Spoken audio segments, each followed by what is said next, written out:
Genesis 3:1-6. Now the serpent was more crafty than any of the wild animals the Lord had made. He said to the woman, "Did God really say you must not eat from any tree in the garden?" The woman said to the serpent, "We may eat fruit from the trees in the garden, but God did say, you must not eat fruit from the tree that is in the middle of the garden, and you must not touch it, or you will die." "You will not certainly die," the serpent said to the woman.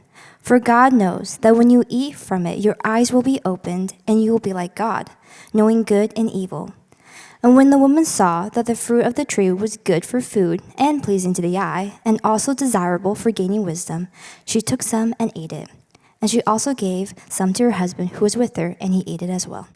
Hey, we're in a series that we just started last week. If you missed last week, you can pick it up online. It's on our webpage. It was the intro. The series is called The Truth About Lies. It sounds like an odd name, The Truth About Lies. One of the several books that have informed the series, we have it at the table out there if you'd like to grab it. It's by John Mark Comer, called Live No Lies. And again, it was kind of gave us a little bit of a background. We're not walking through that book particularly. There's some others, a psychologist by the name of Scott Peck from back in the 80s and 90s. He wrote a book called,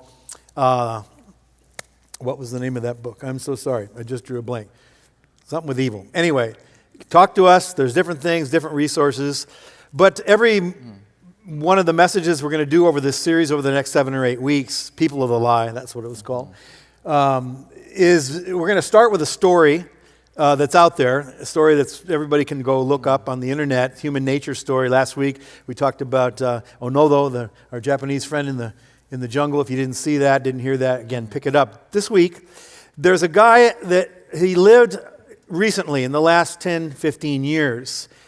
He began his career as a financier. This guy was a banker, an investor, and it's a common name. You've probably heard his name. His name was Bernie Madoff. I picked this particular story today because he was a genius of sorts. He created an investment company that by the end, after it had finished its run, basically he had recruited close to 40,000 investors. And the hook of his investment scheme was just simple. You give me X amount of money, and I'm going to bring you incredible returns on that money. The returns were so large that many people said, this is too good to be true. When something's too good to be true, it's what? Too good to be true, right? But obviously 40,000 people didn't think so. Or maybe they knew better, I don't know. But it ran for 20 years. This guy ran this particular scheme for 20 years, 2 decades.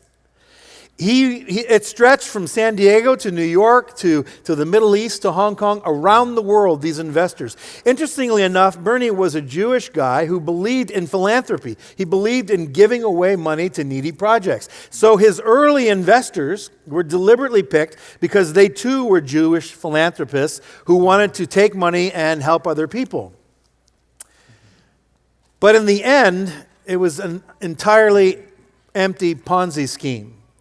It all came crashing down in December 10th, 2008, after bilking these people out of $80 billion. One of the largest frauds in the history of our country. $80 billion was just down the drain, was lost in all kinds of other shell companies and so forth.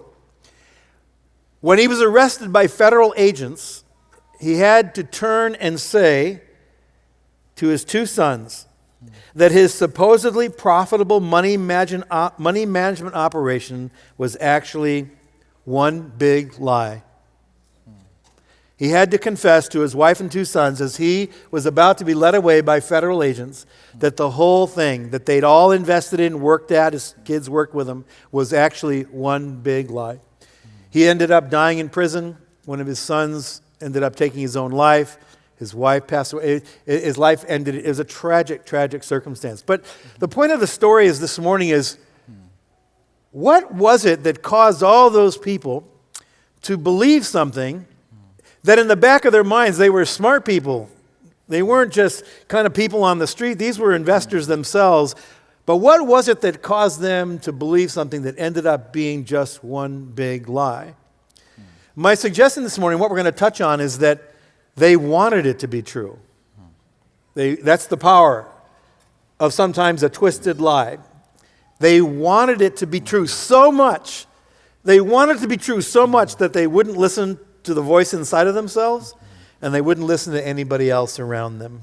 So a good definition of truth is that which corresponds to reality. So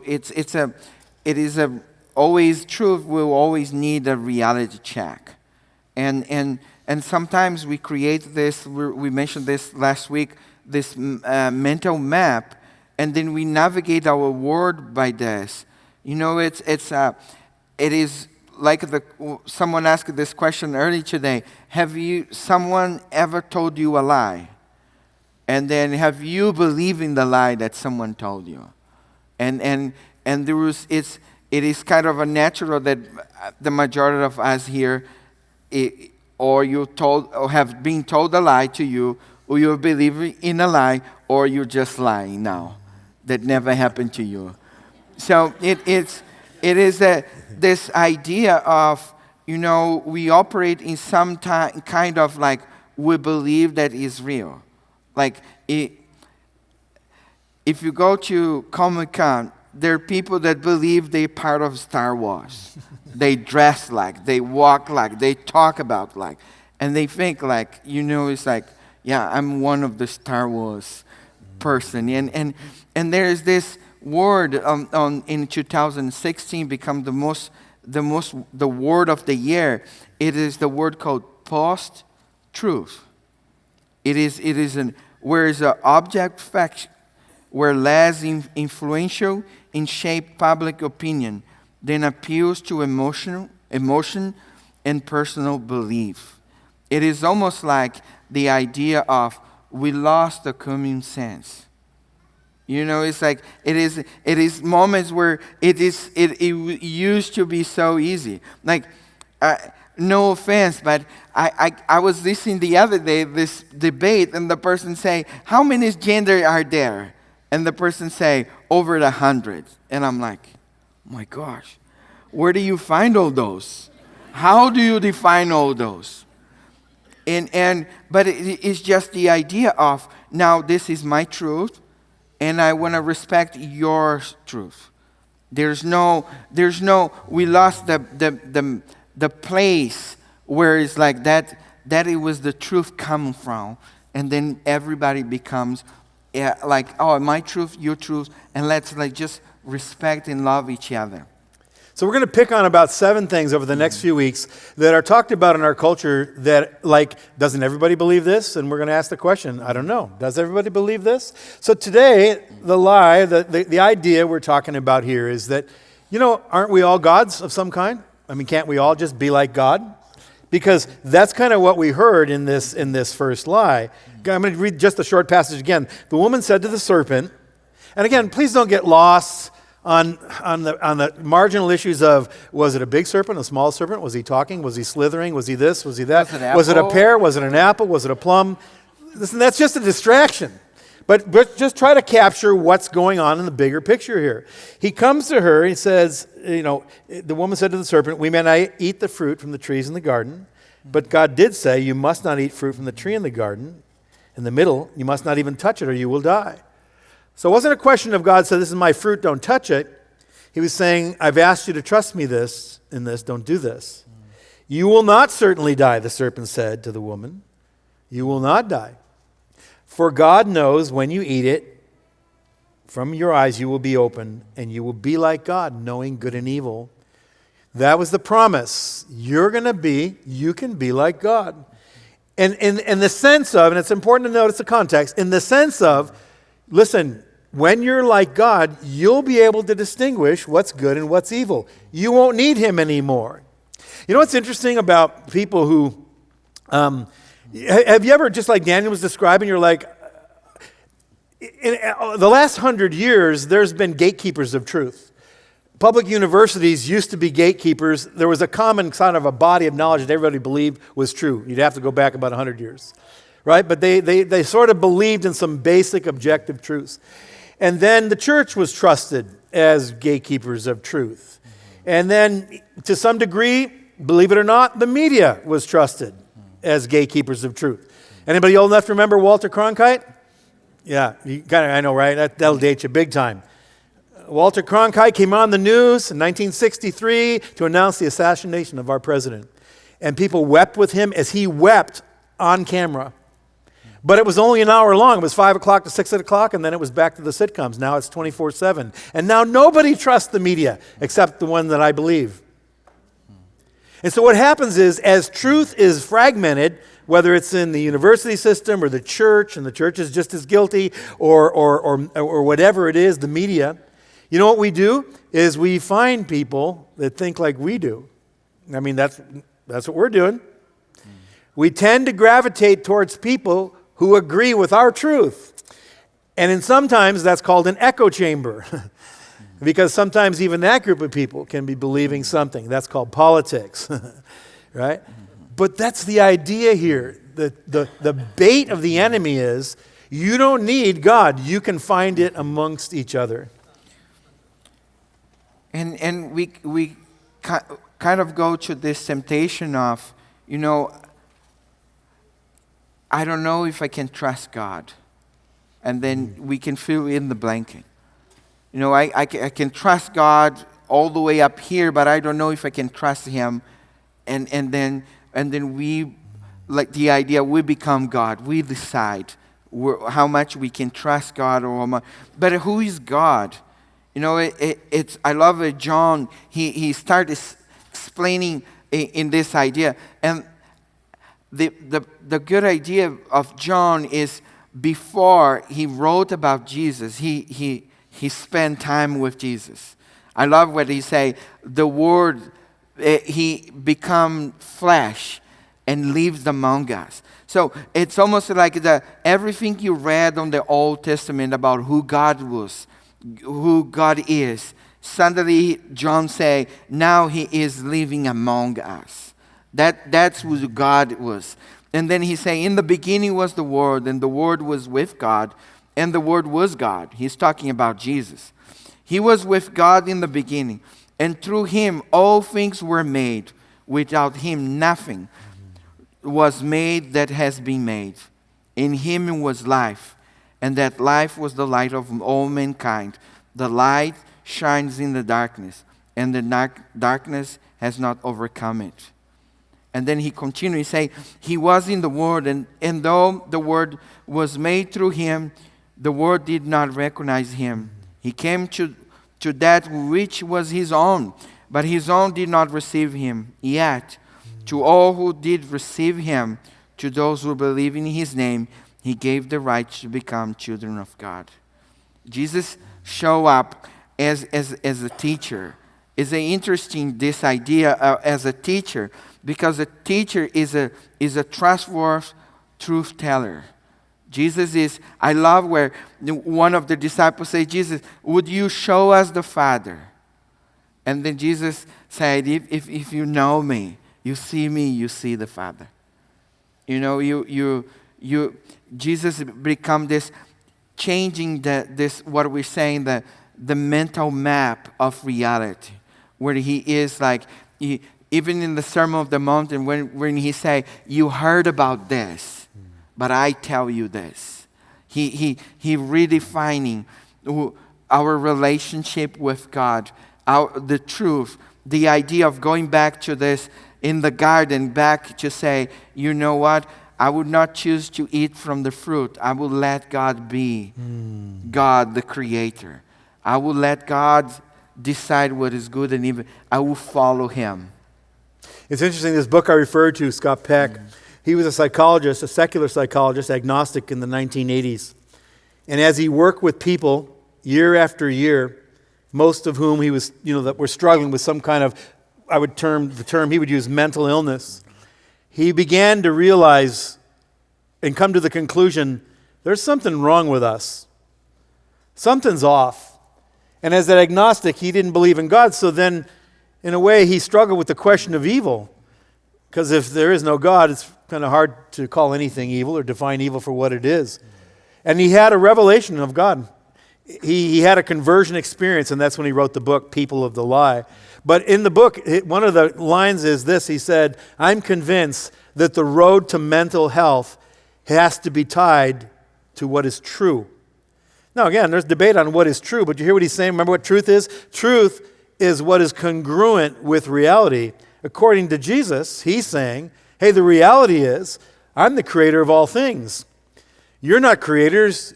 You are created beings, speaking of us. But the beauty of it is, and I'll partner with you. You can co-create with me. You can create wealth. You can create family. You can create, systems and political systems. You can rule and reign over my earth. That was the mandate. That was the original Great Commission. But man didn't want to stop there. He said, no, I want to discern between good and evil. And God said, actually, you're not qualified for that. You're not qualified. Listen to Colossians 1. For in him, Paul had this revelation because he had an idea of who Jesus was, and then he had an encounter with Jesus, the real truth, on a road to Damascus, and he wrote these words, for in him all things were created. Notice the word all. Things in heaven and earth, visible and invisible, thrones, powers, rulers, authorities, all things have been created through him and for him. And he is before all things, and in him all things hold together. That pretty much sums it all up. So either that's true, and that's reality, or I reject that, but I'm not going to live in a vacuum. I'm going to create some alternative reality that I'm going to live my life by, make my decisions by, that are going to inform my finances, my family, my sexuality, and a myriad of other things. And I'm going to live by that as consistently as I possibly can. The question I often ask people who are adamant about certain things, like our friend Lonnie there, he had an idea of what life was like, church was like. But then what happened is he found something, listen carefully, just the other side of what he knew. Isn't that interesting? That what if a measure of truth, or even the person of Jesus, exists just on the other side of my agnosticism? You know what I mean? Just on the other side of the line. Listen, we're never too old to come across something you're like, oh my gosh, I never thought of that before. Oh, that's true, really? Or, gosh, that was wrong the way I've been thinking. I mean, I think we've all experienced that, right? Sometimes it's painful, sometimes it's wonderful. But what if God exists in a way we never imagined, but he's just on the other side of our experience up to that point? So we're going to mention about 3 truths here. And the first one is, the most powerful lies are those mixed with a portion of truth. and just think about this. The idea was God, yes, he told them, you're going to eat the fruit. You can't eat the fruit. And it was like they were not going to physically die by like poisoning, but they would die over time by disobeying God. So it was a mix of the lie with the truth. But think about this. We put some fun things on. So look at this. The cereal box. Look, if we think about the cereal, a bowl of cereal in the morning, they say it's a part of nutrition breakfast, right? Everybody laughs. In Brazil, we all think Americans eat cereal on breakfast. That's all in the movies, guys. But at the same time, for every gram of cereal, there's 24 grams of sugar. It's like it's a partial truth and partial is a lie. You can't have a bowl of cereal and you're going to get like 1,000 grams of sugar right in the morning. Is that why your kids are running around in church? Yeah. You gave cereal to them. It's like, let's go to church now. And the fact is, the bowl is part of a balanced breakfast. Right? So it's like, well, is it? Yes, it is, but there's an additive in there called sugar, right? How about this one? That's a silly one, but how about this one? How about the lottery? In 2021, just a couple years ago, Americans in this country spent over $100 billion on lottery tickets. $100 billion. That's a lot of dollars. That's a lot of dollars. And the pitch was, at the gas station or the mini mart where you bought that ticket, was, you know what? This isn't a waste of your money. You're not really gambling. You're helping us support local schools or programs. And the fact was, that was partially true. The irony is that you were also supporting, by buying lottery tickets, Gamblers Anonymous. Yeah. Wait a minute. You want me to buy a lottery ticket in order to support and that's true, Gamblers Anonymous. If you've ever been to a casino, I don't go to casinos. Do you go to casinos? No, I don't go. Yeah, but if you go to, they'll have QR codes in casinos to help you with your gambling addiction while you're gambling. It's like, wait a minute. When your money is over, call this number and then we're going to help you. Yeah. But until then, spend your money. Yeah. Don't worry about that part. A guy by the name of Jonathan Cohen wrote a book on this. For $1 and a Dream was the name of the book. And here's what he says. He said, they are dangling the promise of instant riches in an age of inequality and limited social mobility. Hear what he's saying there? He's saying the hook here is, hey, listen, life is tough. You're at the bottom of the rung, and if you'll just pitch in a few bucks, you could be set free. You could come to the top. And of course, those are the people, and the truth is some people actually have won a lottery. And those are the people that are on the billboards next to I-5 with a big smile on their face, right? But the fact is, you're more likely to get struck by lightning 3 times in your lifetime than you are to win the lottery. But you see what we're saying here is like there's a mix in here. How about this one? What it is? Recreational? Yeah, Oh, sorry. I just want to show. There you go. Yeah, recreational drugs. The conversation is always there's a market for it. So if you see, the truth is because there's a market, so then we have to respond to it, and market will do anything for the human behavior. That's what they start. I like to watch advertising. When I saw the advertise for a car, there's nothing to do about the engine, the things, but it has to do how you feel in the car. And I remember these words. It says, even the kids are sleeping in the car. And it was like, that's the car for a long traveling. You put your kids on, they will sleep 16 hours. That was the message I got it when I saw that. I was like, I wish I had this car when my kids were young. But this idea, remember, like, bad behavior always come after bad ideas. It was, where were you thinking? I even was listening to this man who owns a lot of this recreational thing, and his son almost died with overdose. And not just died with overdose, it developed schizophrenics on him, and he's not the same kid. And then he was like, I was making money with the thing that I destroyed my son. Like, this kid lost college scholarship. He lost all his dream. He is in the home now, not being able to do anything. And this man started with this idea. There was a market for it. And he was like making so much money off something that destroyed his own family. I could start a wedding chapel where people could marry their animals and I can make a living. Hopefully that's not offensive to somebody man. here. I can't believe I just said that. But the point is... I'm imagining you and 2 goats in front of you. It's like, oh my gosh, Bruce. There's a market for anything. There's a market for all kinds of abhorrent behavior. Just because there's a market for it doesn't mean it's good. So what's behind all this stuff is ideologies, right? Ideologies are systems of beliefs.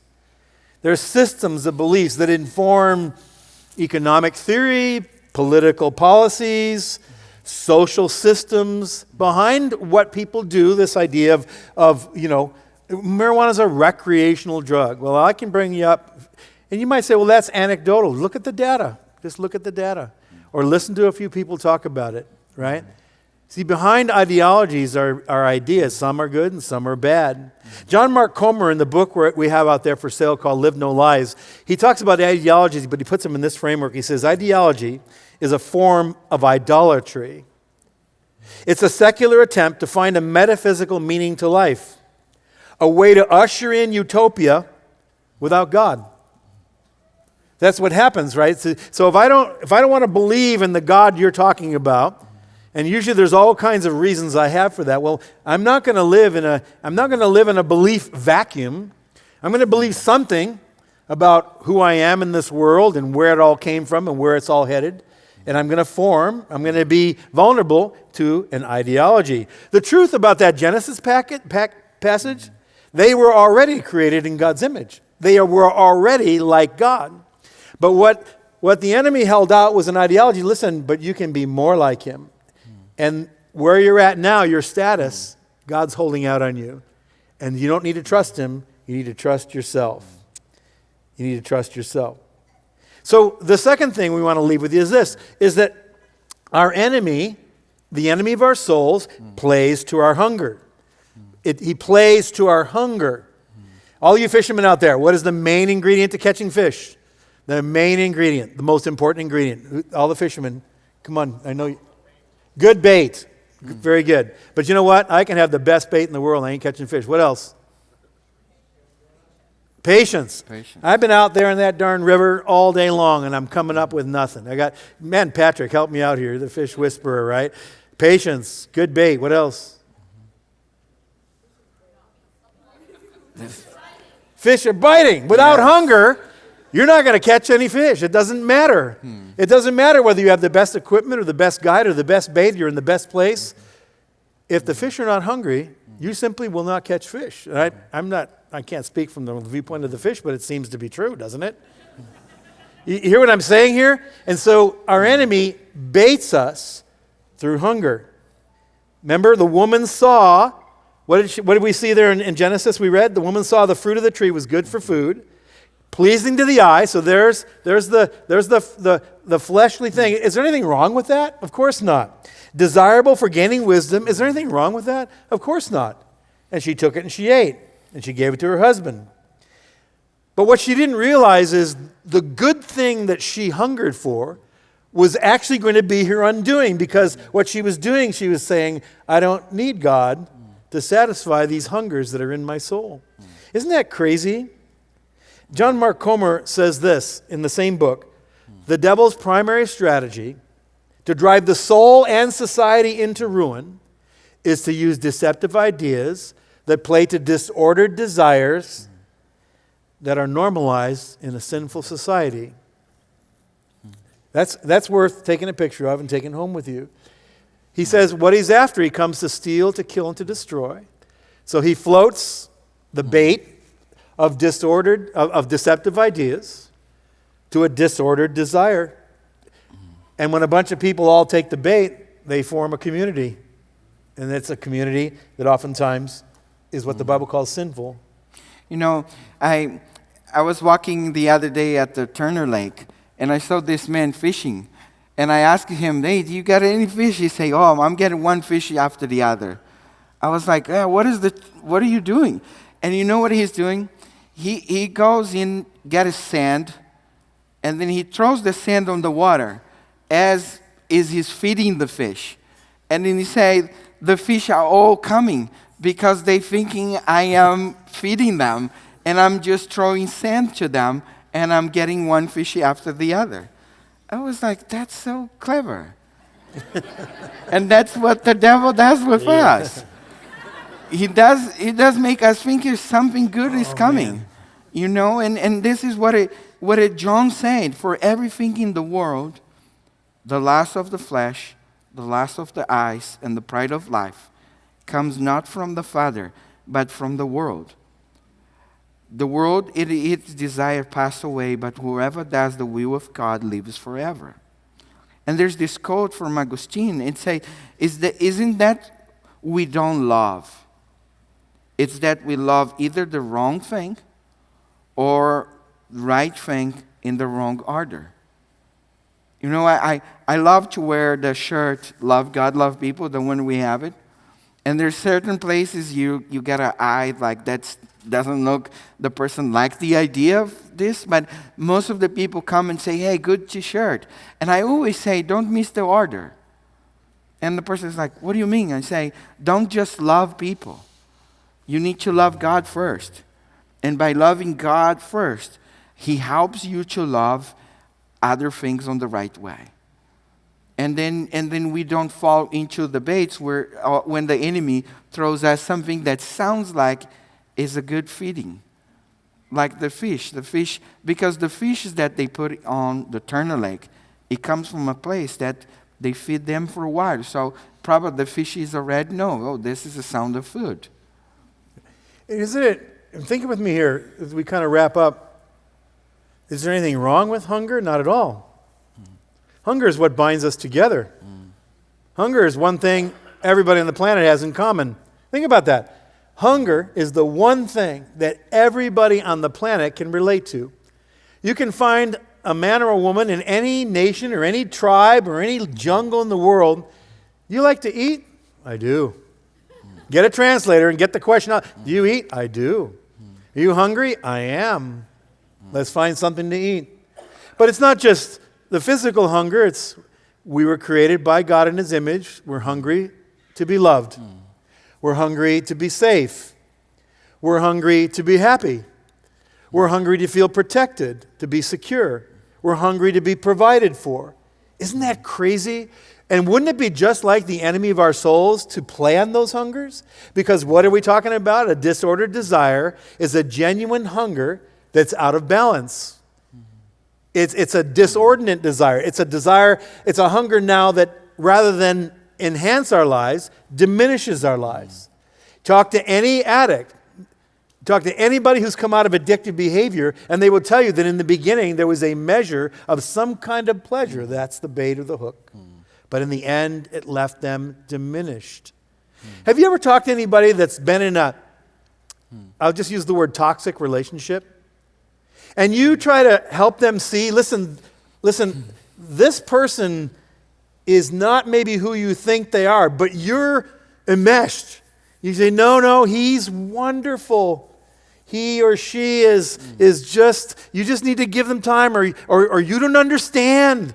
You don't want to see me happy. Murderer of love. Right? And then later on you realize, gosh, that didn't turn out well. Now here's the question.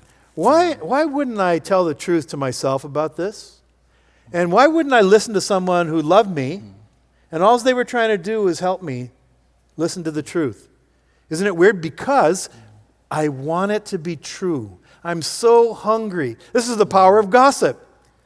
Gossip has this incredible attraction to it because it's like, yeah, I want that to be true. I knew he was a snake, but now you're helping me understand it all. Now you're opening my eyes to it all. Right? There's this weird, perverted thing that manipulates us, but it plays on our basic hungers that were meant to be met by God Himself. So the third point is Jesus claims to be trusted. He can't be trusted. And then if we think even about the Ten Commandments that was supposed to make people live well together and be the internal way of we deal with each other. And it's almost God saying, you know what, a good way for you guys to live it together is by not killing each other. That's a good way. There. Let's think about this.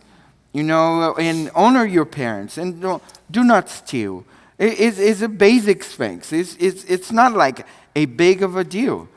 But the first two, if you think about the first two, it was to deal with the idea of we keep God first. You don't make idols, and you love God. That was the idea, and that was one of the first person who talked to me about when me and Danielle we were start dating. The person I was asking more questions about relationship, and this person say, just look, if Danielle loves more God than she loves you, you're safe. The first I was like, no, I want her to love me. And then I thought about, I want her to love God. Because if she loves God more than she loves me, all the other things, it will be easy for her to do. And the same thing is me. And that was God in the Ten Commandments. If you make these two commandments right, the other ones will follow easily. Because you have me first. And I am your God. I am everything you need. And then the rest, you don't need to steal anyone. You don't need to kill anyone. You don't need to covet anything because I am all that you need. That's a powerful thought there. Think about it. Think about this. If you keep the first two, like he said, the other 8 are just guardrails. You know they're there, but you don't need to go past them. You don't need to even touch them. But you know they're there. But if I don't keep the first 2, my conscience and society is going to pressure me to keep the other 8. And what am I going to do? I'm going to try to keep the other 8 without God. I'm just going to just bare knuckle it. I'm just going to, I don't know, stay on my meds, whatever it is, right? But I'm going to try to keep the other 8. You know what that's called? That's called religion. This is what Jesus confronted. He said to the Pharisees, who were experts in all 10, experts, he said, "Oh, you Pharisees, you're missing it." He said, "You keep these commandments, but you strain out a gnat. You're able to see that little gnat of a sin, but you swallow a camel." Jesus was being deliberate in his metaphors. You guys get this. You strain out a little gnat you can barely see, and then you swallow a whole camel. The Pharisees must have scratched their heads, right? Listen as we finish here. Timothy Keller, he describes an idol. He says, what is an idol? It is anything more important to you than God. Anything that absorbs your heart and imagination more than God. Anything you seek to give you what only God can give. Anything so central and essential to your life that should you lose it, your life would hardly feel worth living. You hear what he's saying?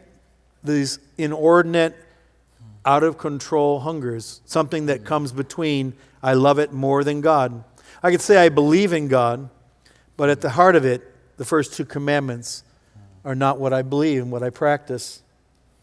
The irony is, the more we try to be like God without God, the more we try to be like God without God, we actually become less human. We actually become less human. We become animalistic. We treat each other like objects. The more we try to be like God without God, the irony is we become less human. His image is marred in us because now we're in control. And a world where I'm in control is a disaster. So at the end, we just kind of summarize what we just said. It's, the idea we gave the information of we were created in God's image and for His glory and for our joy. And lies have clouded our judgment of what is true and what is good. And idols compete to my heart allegiance. So that's the information we just got it here this morning. And the second part as we finish is what's the practice, the reflection. What practices feed the wrong appetites in me? This is a good one to just take home and think about. It might not be like major, like ridiculous, overt sin. Maybe it's just the practice of just listening to too much cable news, too many podcasts, too many opinions. What practice feed the wrong appetites in me? And which practices calm my anxieties and give rest to my soul? That'll be the litmus test. The things that bring rest to your soul and calm your anxieties. And we're going to take communion here this morning together. The last part of the IRA is the application. Here's a passage out of Proverbs. We'll leave it on the screen as everybody picks up the elements, and then when everyone's served, we'll take together.